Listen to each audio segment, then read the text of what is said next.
Thank you, Lieutenant. I think it's important that we first recognize that the people you see around me are no strangers to you. You see them pretty much at all our crime scenes. They're veterans of the game, but also hardworking members of IMPD. Many of us have not slept very much last night. We've been up working in the midnight hour to get information, to uncover evidence, to talk about what happened in the tragic incident of yesterday. But I think it's important also to note to the community we're being transparent and honest, as we have been in any of our investigations. I want to thank you for the most recent apprehension of one of our, I would consider one of our notorious figures in our city, and Dominic Stone. The community came and rallied around us around that time.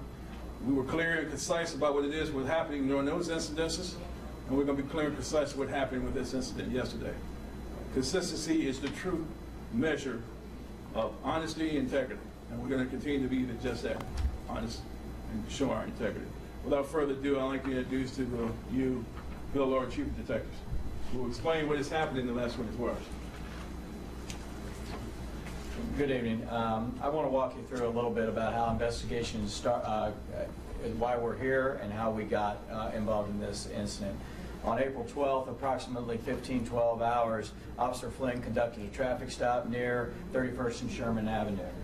At approximately 15-24 hours on the 12th, we were notified through our pagers and our radio system that there was a police action shooting at the rear of 3828 East 31st Street. Per our protocol, investigators from the Homicide and Robbery Branch responded to the scene, and Detective Sergeant Ricks was notified that he would be the lead investigator of this incident. Detectives immediately started separating witnesses, canvassing the neighborhood, in addition to separating the two officers that were believed to be involved in the police action shooting. Evidence was secured. The crime lab, the Marion County Crime Lab, was notified, as well as the Marion County Prosecutor's Office, who also responded to the scene, a representative of the Prosecutor's Office. During the course of the investigation, it was learned by investigators that the second officer that responded to the police action was wearing a body camera, and a civilian witness was recording part of that incident on his cell phone. The Indiana State Police grand jury investigator, by request of the prosecutors and consulting with myself, decided that we would notify the Indiana State Police grand jury investigator to assist us in the recovery of that video and of our body cam, as well as our cell phone video. That ISP investigator has been cooperating and working with Sergeant Ricks in that aspect of the investigations. Those recordings have been requested by the Marion County Prosecutor's Office, and we are in the process of forwarding both those recordings to them. As you know, this is an ongoing active investigation. There's still other work to be done on this investigation. We still have witnesses to interview, evidence to go over, reports, lab reports, toxicology reports, and so forth that need to be looked at which point we will present our entire case to the Marion County Prosecutor's Office for review. Sergeant Ricks, the lead investigator, will provide some details of the investigation up to this point as of what he has learned since yesterday mid-afternoon. Sergeant Ricks. Just please bear with me. I've been up for about 29 hours. Yesterday at 12 hours, Officer Flynn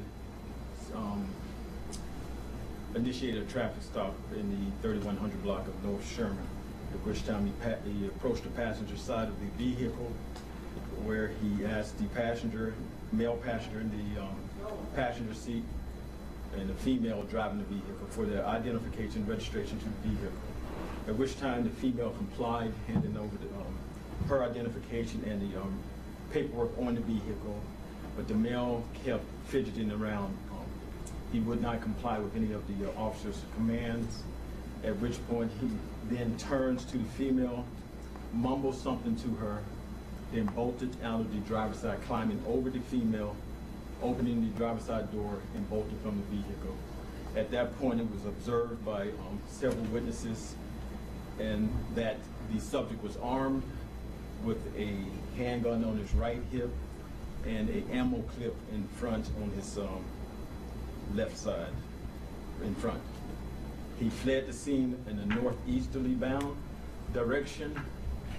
He then, a second confrontation occurs in the yard east of 3814 East 31st Street. In that yard is a lot of overgrowth or undergrowth of foliage in the back, a lot of trees. There's a fence line in the back. At that point, the police officer confronts Mr. Long there. He is directing Mr. Long to stop, drop, get on the ground, get on the ground, get on the ground. At that point, I believe the two witnesses that have been identified were also in that yard, in that proximity, about 100 feet, about 150 feet away.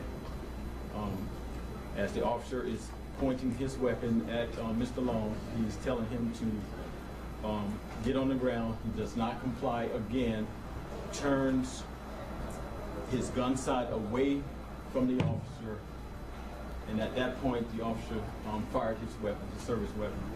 It hit the person in this side, hit Mr. Long in the side, and ended up in the chest area. Mr. Long goes over the fence. The officer then pursues, get up to the fence, at which point Mr. Long then jumps up and a struggle begins with his gun. At some point during the struggle, the ammo magazine is dislodged from the officer's service weapon, leaving him with one round in the chamber of the gun. During the struggle, another shot was fired. At that point, there was a struggle over the weapon.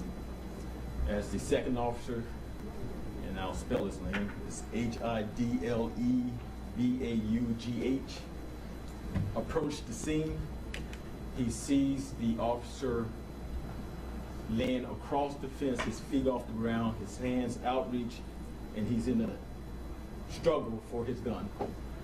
He yells at the officer, "I'm here, I'm here." The officer then says, "He has my gun, he has my gun." So he came up, Officer Hidlebaugh, I believe is how it's pronounced, directed the subject to stop. He would not stop. He fired his service weapon twice. The subject then fell to the ground. We went in, we ordered medical personnel, the search team was called out. I then come to the scene.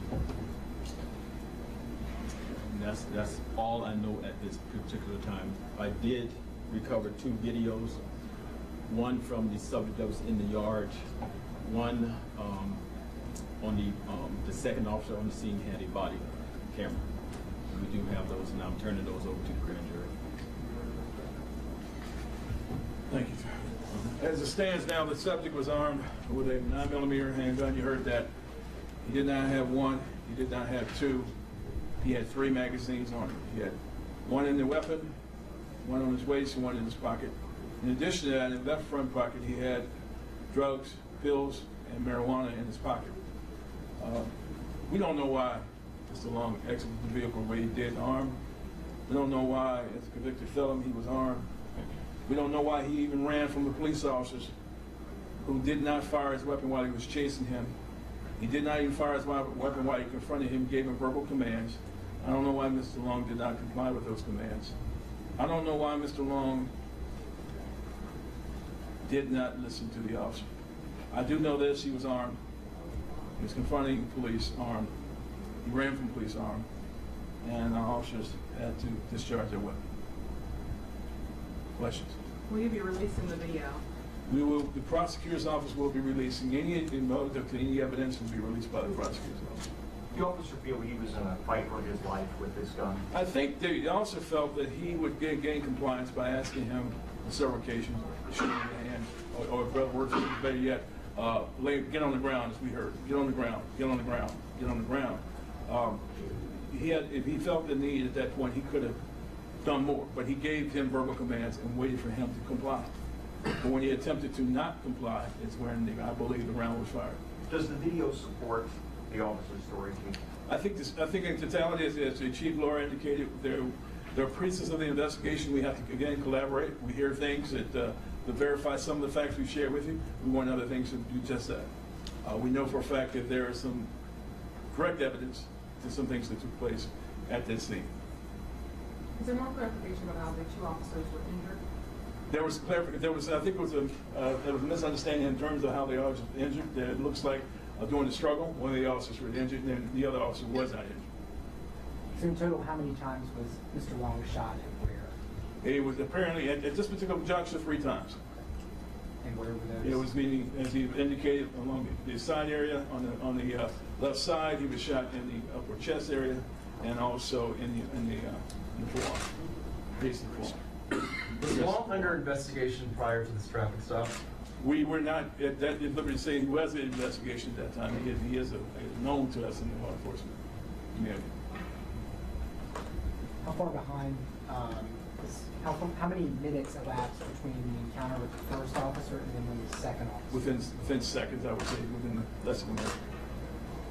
And can you clarify, so the first officer who fired his shot hit him in the side, Yes. and then he was injured 2 other times, and where were those again? The area of it was in the forearm or the wrist area and in the chest. Okay, and who fired the shots? Do you know where those bullets came from? We're going to give that information to you as we further our investigation. So both officers fired, one twice? Yes, and we know for a fact there were 4 shots, actually three hits. One more question, please. You feel confident, Chief, that the video will substantiate the officer's story? I feel comfortable that we're going to be transparent about the video and conditions if they existed. We're going to leave no stone unturned. We're going to talk to every witness. We're going to collaborate the stories, much like we have in every case we've had before you. We're going to be honest and transparent. Trust comes with consistency over time. We've been consistent, and we're going to continue to do so in this case. We've talked to the grand jury. We're going to talk to the prosecutor. We know that the grand jury process. We have the state police investigators assigned to grand jury involved in this. We have our CERT team. It's been transparent. The prosecutor was, in fact, on the scene during yesterday's events. Why the sleepless night? Because we know what, we really want to do this right. We really wanted to give you as much information as we could, and yesterday is a good example. We wanted to make sure we're accurate in our reporting out, and we weren't going to go to bed tonight until we had the conversation with you. And I was here to make sure we all understand the value of sharing information with the media, so along with Lieutenant Riddle. But I think it's important to know that you need to know. You never need to know. We want to dispel any rumors. He was not shot in the back. I want to put that out there in the quote. He was not shot in the back. And these are things we're hearing that brought us major concern for us in terms of how we investigate this case as well. We want to put those rumors to rest.